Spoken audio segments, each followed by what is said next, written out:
అయితే కానీ మరి పెళ్లి ముచ్చట ఏడు దాకా వచ్చిందిరా? ఏమోని ఈ పెళ్ళేందో నా సావుకు వచ్చింది. అగో గట్లాంటివేంద్రా? గా పట్నం పోయి మనకు డ్యూటీ అయితే పిల్లనిస్తారు కానీ ఈ ఊళ్ళో వ్యవసాయం చేస్తే పిల్లనిస్తారా? అది కాదే బాబాయ్, డ్యూటీ అంటున్నావు. నెలకాడు ఎంత సంపాదిస్తుండే? నేను 6 ఎకరాల భూమి చేస్తా బాబాయ్. ఎకరానికి 60 బస్తాల ఒడ్లు తీస్తా. ఎకరానికి 60 బస్తాల చొప్పున 6 ఎకరాలకు 360 బస్తాలు ఒడ్లు పండిస్తా బాబాయ్. ఒక కారుకు 2,50,000 నుంచి 3 లక్షల చొప్పున సంపాదిస్తా బాబాయ్.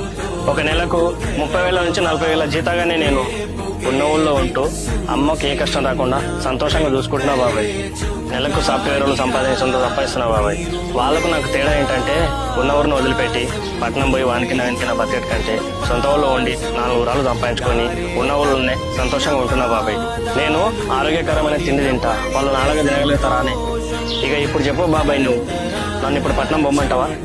బిడ్డ నువ్వు చెప్పింది కరెక్టేరా, కానీ జనాలకు అర్థం కాదు కదరా. అరే నౌకరీ చేసేటోళ్ళకి పిల్లనిస్తా అంటారు ఏమన్నా అంటే.